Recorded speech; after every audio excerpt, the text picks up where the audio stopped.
Okay, I'm answering the question, how to roast whole shallots or whole white, what they call boiling onions, in the skins, rather than browning them per se after they're peeled in a pan or whatever way you might want to roast them besides in the skin. So it's a real simple thing, but it's kind of important and it's very neat because it contains the flavor inside the onion skins, and then after they're cooled, after they're roasted and cooled, then you peel them and then you reheat them or use them cold, which I've done a number of times also. So I'm going to take these and pop them in a 300-degree oven because I want to cook it slow, and it's probably going to take a certain amount of time for the boiling onions, obviously less time than these big shallots here, okay?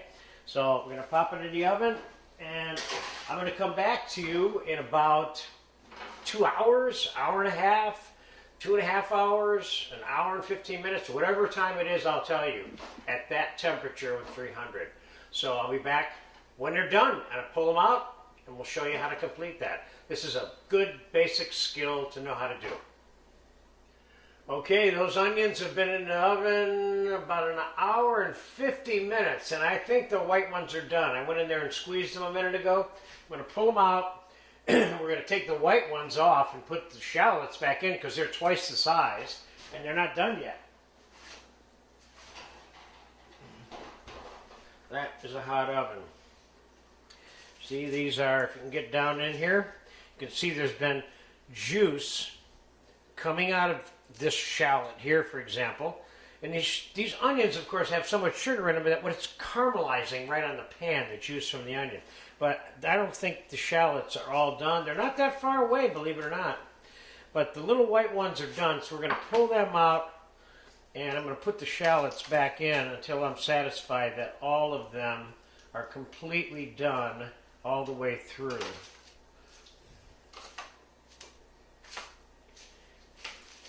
And let these cool off. When they're completely cold, I'm going to put them in the fridge because they're easier to clean when they're really cold. Get the skins on. If you want to have them still intact as whole onions, the best time to clean them is when they're really cold. So let's pop these back in the oven. Let's spread them out a little bit here. Hold on. These seem to have cooked pretty fast compared to those onions. There's one that's not done. Here's one that's done. I'm taking this one out, and I'm taking this one out.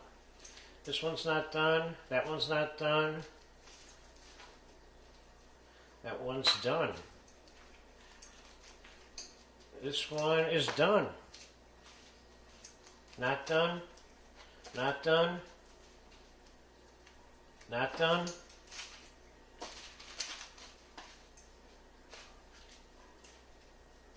Not done. Done. Not done. Not done. So some percentage of the shallots got cooked in the same amount of time it cooked these. These take longer to cook, I think, per ounce than the shallots do, and I just proved it.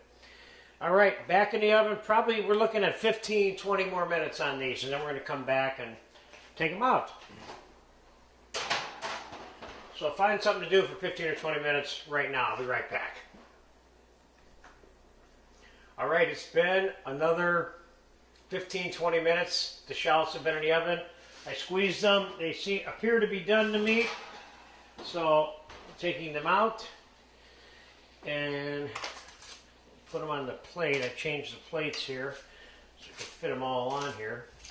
And that's mainly, I had a small plate because I wasn't expecting the shallots to be cooked at the same time that the white onions were cooked.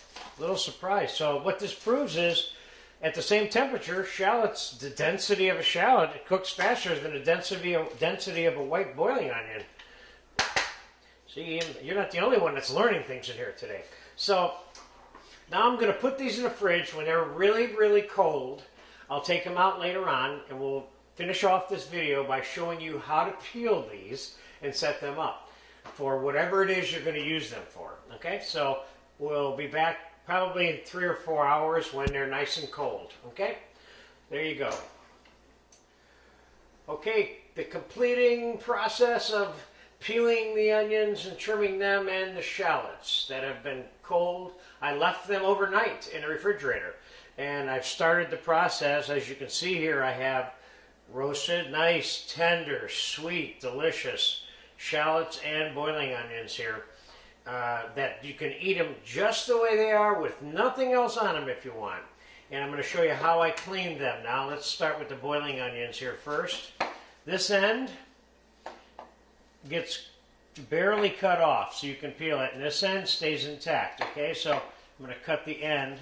I'm using a bread knife here so to get a nice soft cut there. I'll cut all three of them, and I'm going to peel all three of them.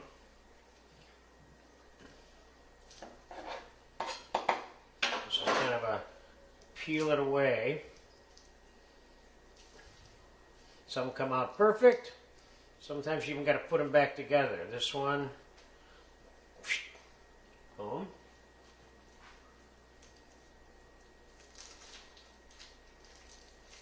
Still in one piece though.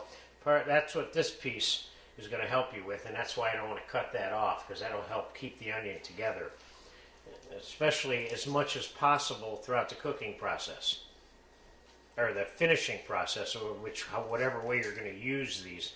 Typically, you can put these as part of a salad, the white boiling onions. These would be usually heated up and put with something substantial. These have much more concentrated flavor than these do. You could also chop these and use them in different ways too in things. Okay, we'll cut the ends the same way off the shallots. Now this shallot is big enough where it's like kind of 2 shallots in one here, you see? So that's what we're going to get out of it. We're going to get 2 out of it instead of 1. There you go.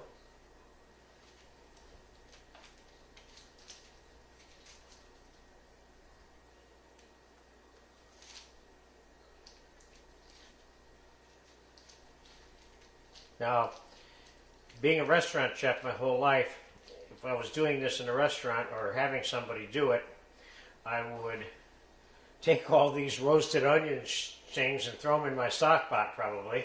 And that would be one of the exceptions of using the onion peelings in the stock pot.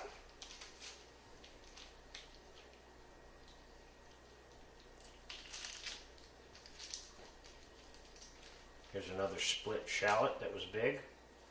Nice. These things are so delicious just the way they are. They work so well in being warmed up in sauce and things and served alongside of different foods, which is exactly what I intend to do with these later today.